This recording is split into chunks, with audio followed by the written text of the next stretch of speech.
Of ये कह रहा हूं, अगर प्रेस के लोग भी हों, अडानी का सारा रुपया प्रधानमंत्री का रुपया है। दुनिया में आपने सुना है कि जो शिकायत करता है उसकी जांच होगी या जिसकी शिकायत हो रही है उसकी जांच होगी। मैंने वहां का ये बताया था कि 2 मामलों में 150 करोड़ रुपए की रिश्वत थी, जो मैंने दोनों मामले कैंसिल कर दिए थे। उसमें मैंने नाम बताए, लेकिन सीबीआई इंक्वायरी करा के उनकी जांच नहीं हो रही है, उनसे पूछताछ नहीं हो रही है। मेरे से 2 बार पूछताछ हो चुकी है। मैं ये भी नहीं मानता हूं कि ये भ्रष्टाचार के खिलाफ हैं। गोवा में बहुत करप्शन था, मैंने शिकायत की कि साहब ये चीफ मिनिस्टर की बीवी अलग पैसे मांगती है, चीफ मिनिस्टर अलग मांगता है, लोग तंग है, त्राही मची हुई है। तो उसे हटाने के बजाय मुझे ही हटा के मेघालय भेज दिया। राजस्थान में सरकार की नस दबी हुई है। ये हमारा दुर्भाग्य है कि राजस्थान में हमारा इतना नंबर है, इतनी वोट हैं, इतने हमारे एमएलए चुन के आते हैं, लेकिन आज तक आपका आदमी सीएम नहीं बना। मैं आपको आश्वस्त करता हूं कि इस बार हम ये संघर्ष करेंगे कि आपका चीफ मिनिस्टर बने।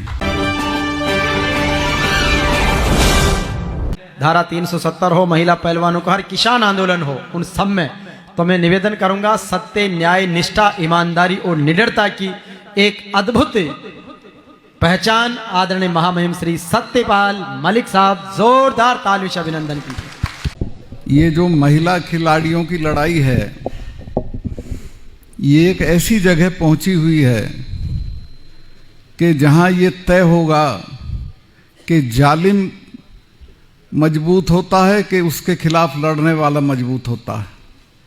मुझे नहीं लगता कि सरकार कुछ ऐसा करने वाली है जिससे उनके आंसू पूछे। मैंने उनको ये सजेशन दिया है कि अगर तुम्हारी बात ना मानी जाए तो तुम हमें 3-4 सिर्फ मीटिंग राजस्थान में दे दो। मुझे छिल्लर साहब दोबारा आना पड़ेगा, उन बच्चियों का एक कार्यक्रम यहाँ कराना पड़ेगा, क्योंकि राजस्थान में सरकार की नस दबी हुई है। अगर राजस्थान में वो बच्चियां घूम गई, चूंकि मेरा बहुत घूमना होता है, मैं जानता हूं कि जिस दिन वो घसीटी जा रही थी 28 तारीख को जनपद पे, उस वक्त राजस्थान के हजारों परिवार में खाना नहीं बना था। तो जब राजस्थान के लोग उनकी सभाओं में आएंगे, भीड़ दिखाई देगी, तो दिल्ली 1 हफ्ते में ची बोल जाएगी और उनकी बात मानेगी। बस वो एक बार तैयार हो जाने के लिए, पहले तो उन्होंने मुझे, तेजाजी संस्थान के लोग गए थे जयपुर से, उनको तारीख दे दी थी, लेकिन फिर बीच में वो बातचीत में फंस गई। तो अगर तारीख दे दी और वो आई, तो फिर एक बार आपको आना पड़ेगा अलवर के इस, मेरा तो ख्याल है उस वक्त छिल्लर जी खुले में आप सभा करिए, लोग आएंगे। लोग बहुत गुस्से में हैं उनके साथ, जो बेटियों के साथ अन्याय हो रहा है, और बहुत बहुत जबरदस्त रिएक्शन है लोगों में। सही बात तो ये है कि दिल्ली में जो सरकार आज है वो आपको मिटाने पे जुटी हुई है। उन्होंने एमएसपी नहीं लागू किया। जब ये किसान आंदोलन चल रहा था तो 700 लोग आपके मरे वहां। कुतिया भी मरती है तो प्रधानमंत्री के यहां से उसके लिए शोक संदेश जाता है, लेकिन 700 लोग मरे, किसी ने कुछ नहीं बोला। मैं बहुत दुखी था। 10 दिन मैंने सोचा कि मैं गवर्नर हूं, मुझे बोलना चाहिए कि नहीं बोलना चाहिए। मैं अपना इस्तीफा जेब में रख के प्रधानमंत्री से मिलने चला गया और मैंने जाके कहा कि साहब ये 4 महीने हो गए थे, तब 4 महीने से पड़े हैं, आज तक इनसे कोई बातचीत नहीं हुई, कुछ बातचीत करके इसको निपटा दीजिए। उन्होंने लापरवाही से कहा नहीं नहीं सतपाल भाई सब चले जाएंगे। तो मुझे बहुत गुस्सा आया और मुझे लगा कि ये तो कुछ गांठ ही नहीं रहे। तो मैंने कहा साहब ऐसा है, आप इनको जानते नहीं, ये जो सिख भाई हैं इनके तो गुरु महाराज ने अपने 4 साहबजादे शहीद करा दिए थे, समझौता नहीं किया था। और जब ब्लू स्टार ऑपरेशन हुआ उसके बाद मिसेस गांधी ने 1 महीने तक अपने फार्म हाउस पे महामृत्युंजय का पाठ कराया था। अरुण नेहरू मेरे दोस्त थे, भतीजे थे उनके, उन्हें कहा बुआ आप तो ये सब नहीं मानती थी, कि नहीं तुम्हें पता नहीं है, स्वर्ण मंदिर को जिसने भी छुआ है वो आज जिंदा नहीं है, ये मुझे मारेंगे और इसलिए मैं ये करा रही हूँ। तो मैंने प्रधानमंत्री जी से कहा कि जिससे लड़ो, और हमारे वाले ये तो कब्र उखाड़ के दाह संस्कार कर देते हैं छठे महीने लाल किले पे चढ़े रहते हैं, और अब के तो दोनों इकट्ठा हो गए। तो जिससे लड़ो उसके बारे में ये जान लो कि वो कौन है। तो मेरी राय ये है कि आप बातचीत करके इसको हल कर दो। उस वक्त तो उनकी समझ में नहीं आया, लेकिन 2 महीने बाद माफी मांग के वो कानून वापस किए। लेकिन अब भी ताली बजाने लायक बात अभी नहीं हुई है। अभी भी जो एमएसपी है वो हमको नहीं दी जा रही, जबकि वादा किया था प्रधानमंत्री ने। प्रधानमंत्री कोई देश का वादा करे उसका एक मतलब होता है कि हम एमएसपी को कानूनी दर्जा देंगे, लेकिन आज तक नहीं दिया और देंगे भी नहीं। उसकी वजह है कि वो जो अडानी है, और आपको मैं बिला खौफ ये कह रहा हूं, अगर प्रेस के लोग भी हों, अडानी का सारा रुपया प्रधानमंत्री का रुपया है। अडानी को चूंकि नुकसान होगा, अडानी ने गोदाम बना लिए हैं हरियाणा में, सस्ता अनाज खरीद के उनमें भर लिया है, जब महंगा हो जाएगा तो बेचेगा। अगर एमएसपी को कानूनी दर्जा मिल गया तो अडानी को नुकसान होगा, इसलिए मुझे लगता नहीं कि आसानी से देंगे। एक लड़ाई किसानों को और लड़नी पड़ेगी और जोर से लड़नी पड़ेगी। ये जो तस्वीरें यहाँ लगी हुई हैं, मैं इनमें देख रहा था, एक आप तरमीम करो, अगली बार से महाराजा रणजीत सिंह का भी फोटो उसमें लगाओ। देश में इतना ताकतवर राजा हुआ नहीं है कोई कि अंग्रेज भी डरता था उससे। एक बार महाराजा पटियाला की वाइफ का उनसे झगड़ा हो गया, वो उनकी रिश्तेदार थी रणजीत सिंह जी की, उसने चिट्ठी लिख दी कि आके हमारा फैसला करा दो। महाराजा रणजीत सिंह पूरी फौज लेके आ गए और पटियाला में डेरा डाल दिया। पटियाला के राजा ने डलहौजी से कहा कि साहब ये तो संधि थी एक अंग्रेज़ों के और उनके बीच में, महाराज के बीच में, कि सतलुज के उस तरफ ये नहीं जाएंगे, काबुल तक उन्हीं का राज रहेगा, और सतलुज के इस तरफ महाराज नहीं आएंगे। तो कहा कि साहब ये तो आक्रमण है। तो डलहौजी ने कहा भाई मुझे लंदन में पूछना पड़ेगा, मैं क्या करूं। डलहौजी ने लंदन में पूछा कि इस तरह से महाराजा रणजीत सिंह फौज के साथ पटियाला आ गए हैं। तो लंदन वालों ने कहा कि चुप पड़े रहो, 10-5 दिन में खुद चला जाएगा, कहीं ऐसा ना हो कि इससे पंगा लेके जो राज है वो भी छिन जाए। हमें जानकारी है कि उसकी फौज तुमसे ज़्यादा ताकतवर है। उसका एक जनरल था हरि सिंह नलवा, आज जो ये जिसको वजीरिस्तान बोलते हैं पाकिस्तान और अफगानिस्तान के बीच में, इस पे कभी किसी का राज नहीं रहा। जिसके कब्जे में आ जाता था पठान उसको भगा देते थे। 7 साल गवर्नरशिप करी हरि सिंह नलवा ने वहाँ, और इतनी ठुकाई करी पठानों की कि जो पठानी सूट है तभी चला था। उन हरि सिंह नलवा के सिपाहियों से बचने के लिए ये शलवार पहनने लगे थे। उनके सिपाही दिखते थे तो बुर्का डाल लेते थे। तो महाराजा रणजीत सिंह का चैप्टर हमारे इतिहास का बहुत शानदार चैप्टर है। बहुत ताकतवर आदमी था और उसने अपने जीवन में किसी को मृत्यु दंड नहीं दिया। सरदारों की तादाद पंजाब में उस वक्त सिर्फ 7% थी, सबको बराबर मानता था और अपने धर्म का इतना आदर करता था कि फौज लेके जब चलता था तो पहले हाथी पे गुरु ग्रंथ साहब रख के चलता था। एक बार एक मुसलमान लड़की थी, उसको अपने घर ले आए तो अकाल तख्त ने उनको नोटिस भेजा और अकाल तख्त के लोग डरे हुए थे कि पता नहीं आएगा कि नहीं आएगा। हाथ जोड़ के अकाल तख्त के सामने हाजिर हुआ और कहा कि मेरी गलती है पर हो गई, अब तो माफ़ कर दो। तो अकाल तख्त ने उसको यही सज़ा दे के कि तू आ गया यही काफ़ी है, छोड़ो ख़त्म करते हैं। तो इस तरह का आदमी था। तो इसको भी अपने इतिहास में जोड़ो।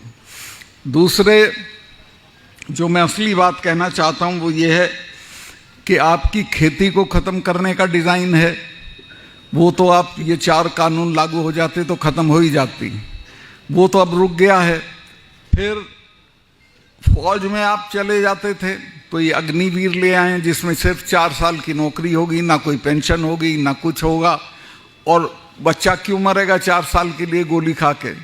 इसके अलावा कर्मचारियों की जो पेंशन योजना थी वो ख़त्म कर दी है, उसको भी लागू कराना पड़ेगा। हम लोग ताकत में आए तो हम पुरानी पेंशन योजना लागू कर देंगे। ये जो पुलवामा का हमला था, कई लोग कहते हैं भाई गवर्नर साहब ने उस वक्त क्यों नहीं कहा, वो ठीक से पढ़ते नहीं अखबार। मैंने उसी दिन, मतलब हमला जिस दिन हुआ उसी दिन 1 घंटे के बाद 2 चैनल को इंटरव्यू दे दिया था कि इसमें हमारी सरकार की, यानी बेसिकली होम मिनिस्ट्री की गलती रही। इनसे इन्होंने जहाज़ मांगे थे और इतना लंबा कारवां सड़क से नहीं ले जाया जाता है, चूँकि हमले की आशंका रहती है।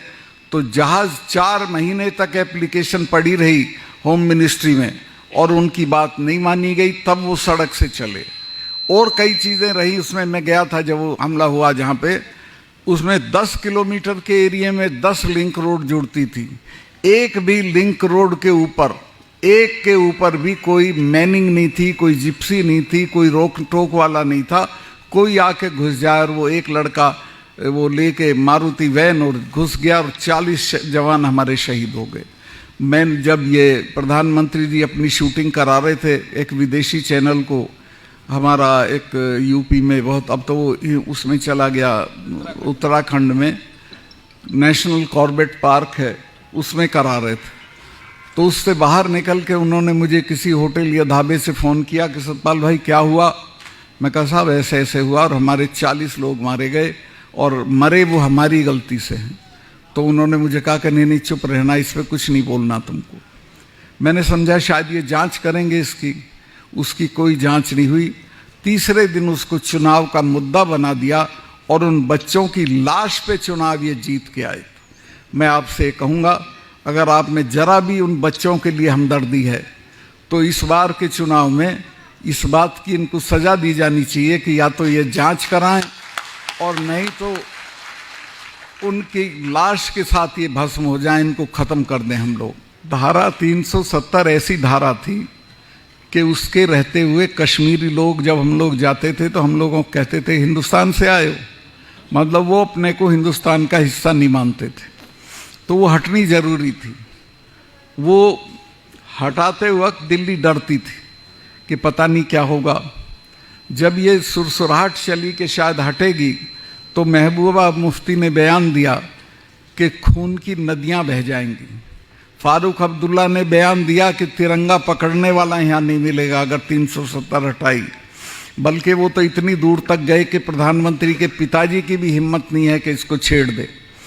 मेरे से पूछा गया, मैंने कहा आप इसको हटाओ, मैं देखता हूँ। मैंने वहाँ काम कर रखा था लोगों में, मैंने लोगों को समझा रखा था कि ये नेता, इनके बच्चे तो लंदन में पढ़ते हैं, तुम्हारे बच्चे लड़के मर जाते हैं, कोई इनके लिए झगड़ा करने की ज़रूरत नहीं है। और आप हैरत करोगे कि जिस दिन 370 हटी है, ये तीनों चीफ मिनिस्टर हम लोगों ने गिरफ्तार कर, नज़रबंदी करे थे गिरफ्तार, तो क्या एक चिड़िया नहीं बोली और पूरे प्रोसेस में हमको एक गोली नहीं चलानी पड़ी, कोई इनके साथ खड़ा नहीं हुआ, सब भारत के साथ खड़े रहे। और दिल्ली में ये भी डर था कि कहीं पुलिस रिवोल्ट ना कर दे। मैं कश्मीर की पुलिस के लिए बहुत काम किया था और मैं उनकी तारीफ करूंगा कि ईद का मौका था, एक सिपाही ने भी छुट्टी नहीं मांगी उस दौरान में, सब ने पुलिस लाइन में ईद मनाई। तो कोई बगावत दिल्ली के खिलाफ नहीं हुई और ठीक ठाक होके 370 हट गई। अब मैं जब गोवा में था तो मेरा इंटरव्यू करने एक सुदर्शन टीवी वाला आ गया। बाकी चीज़ों पे बातचीत हुई गोवा के बारे में, लेकिन उसने ये लिख दिया इंटरव्यू में, ये कह दिया कि सतपाल मलिक जी जो 370 हटाने के लिए जिम्मेवार हैं, उनसे मैंने बातचीत की। अगले ही दिन मुझे प्रधानमंत्री ने खुद फ़ोन उठा के करा, अरे भाई फिर बोल दिया आप कश्मीर के बारे में। मैं कहा साहब मैं तो नहीं बोला। कहने नहीं, उसने ऐसे ऐसे बोला। मैं कहा बोल दिया होगा, पर मैंने नहीं कहा ये कि मैंने हटाई। मैं तो यही कहूँगा आपने हटाई। कि आज के बाद अगर कश्मीर पे कुछ बोलोगे तो मेरी तुम्हारी मुलाकात नहीं होगी। ये शब्द थे प्रधानमंत्री के। मैंने कहा मैं कौन मरा जा रहा हूँ साहब मुलाकात के लिए, लेकिन मैंने बोला नहीं। खैर वो बात आई गई हो गई, उनको एक रंजिश हो गई। वहाँ गोवा में बहुत करप्शन था, मैंने शिकायत की कि साहब ये चीफ मिनिस्टर की बीवी अलग पैसे मांगती है, चीफ मिनिस्टर अलग मांगता है, लोग तंग है, त्राही मची हुई है। तो उसे हटाने के बजाय मुझे ही हटा के मेघालय भेज दिया। मैं ये भी नहीं मानता हूँ कि ये भ्रष्टाचार के खिलाफ हैं। और अब जो ताज़ा है, जो आखिरी बात कह रहा हूँ, मैंने वहाँ का ये बताया था कि 2 मामलों में 150 करोड़ रुपए की रिश्वत थी, जो मैंने दोनों मामले कैंसिल कर दिए थे। उसमें मैंने नाम बताए, लेकिन सीबीआई इंक्वायरी करा के उनकी जांच नहीं हो रही है, उनसे पूछताछ नहीं हो रही है। मेरे से 2 बार पूछताछ हो चुकी है और मेरे स्टाफ के सारे लोगों के फ़ोन लेके चले गए। 2 दिन उनसे पूछताछ की जम्मू में। मतलब कुल मिला के दुनिया में आपने सुना है कि जो शिकायत करता है उसकी जांच होगी, या जिसकी शिकायत हो रही है उसकी जांच होगी। और तलाश में ये थे कि मेरे यहाँ कुछ मिल जाए तो मुझे बंद कर दें, लेकिन मैं ये जो जाट चेतना है इसकी ताकत पे जिंदा हूँ। उनको ये पता है कि जिस दिन इसको हम गलत तरीके से, हाँ मेरे में कोई कमी हो मुझे उठा के बंद कर दें, लेकिन मैंने ज़िंदगी में कोई ऐसा काम नहीं किया कि मुझे आप बंद करें। और अगर इन्होंने छेड़ा तो 4 स्टेट में है हम। छिल्लर साहब, आप जैसे नेताओं की सपोर्ट से 4 स्टेट में आग लग जाएगी, कुछ नहीं होगा। तो मैं आपसे, आप सबका बहुत आभारी हूँ। आपसे हमें ताकत मिलती है लड़ने की, आपसे हिम्मत और हौसला मिलता है। बहुत बहुत शुक्रिया आप लोग आए। और मैं फिर दोहराऊं, महिला शिक्षा की बात कह रहे हैं, वैसे तो बहुत आपके यहाँ काफ़ी है महिला शिक्षा।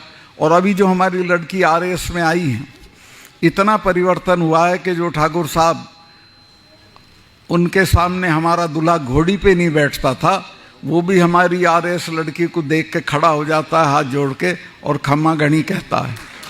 तो महिला शिक्षा को बढ़ाइए, चूँकि महिला का सशक्तिकरण ना दहेज से है, ना उसके हस्बैंड की दौलत से है, ना उसके पिताजी की दौलत से है, उसकी एजुकेशन से है, और वो उसको आगे बढ़ाएगा।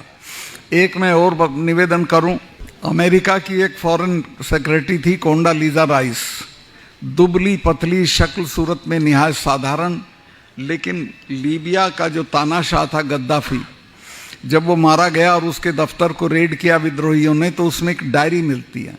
उसमें वो लिखता है कि मुझे बहुत आनंद आता है जब कोंडालीजा राइस, लिटिल कोंडी लिखा है उसको, चूँकि दुबली पतली थी, लिटिल कोंडी अरब शेखों को धमकाती है।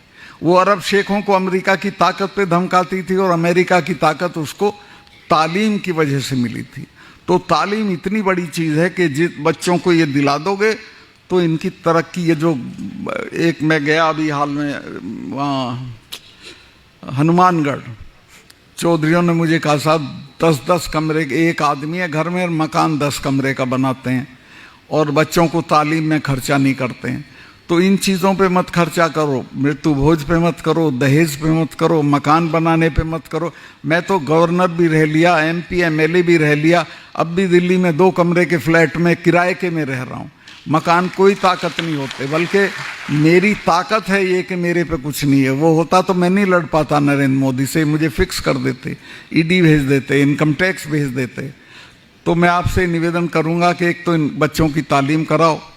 और ये हमारा दुर्भाग्य है कि राजस्थान में हमारा इतना नंबर है, इतनी वोट हैं, इतने हमारे MLA चुन के आते हैं, लेकिन आज तक आपका आदमी CM नहीं बना। क्यों नहीं बना? वो इसलिए नहीं बना कि आपने एकता नहीं दिखाई। जब रामनिवास मिर्धा जी चुनाव लड़े CM का, तो उस वक्त वो 2 वोट से हारे और 4 जाट मेंबर्स ने वोट क्रॉस किया, दूसरी तरफ दिया। अगर वो दूसरी तरफ ना देते तो मिर्धा जी चीफ मिनिस्टर बन गए होते। तो एकता होगी तो बनोगे, और मैं आपको आश्वस्त करता हूं कि इस बार हम ये संघर्ष करेंगे कि आपका चीफ मिनिस्टर बने। और ये कोई मांग हमारी नाजायज़ नहीं है, हमारी जायज़ मांग है। ये तो जो 77 में जो सरकार बनी थी, चरण सिंह जी उस वक्त चाहते थे कि कुंभराम आर्य जी को चीफ मिनिस्टर बना दें, लेकिन उसमें हमारे बड़े थे देवीलाल जी, वो कुछ तिकड़म कर गए अपने लिए, अपने पोते को एमएलए बनवाने के लिए। उन्होंने भैरव सिंह जी से समझौता कर लिया, वरना उसी बार बन गया होता। इसके बाद तो इनमें फूट पड़ गई, कोई कहीं है, कोई कहीं है, कोई कहीं है। अब अगर ये इकट्ठा रहेंगे तो आपका सीएम जरूर बन जाएगा, कोई दिक्कत की बात नहीं है। और मैं हालांकि मेरे पैरों में बहुत चोट है, ठीक हो जाएगी तब तक मैं राजस्थान में घूमूंगा और सब जगह कोशिश करूंगा कि ज़्यादा से ज़्यादा आपके लोगों के टिकट हों। सारी पार्टियों में मेरी पहचान है, और इसके बाद आपका आदमी चीफ मिनिस्टर बने। बहुत बहुत धन्यवाद।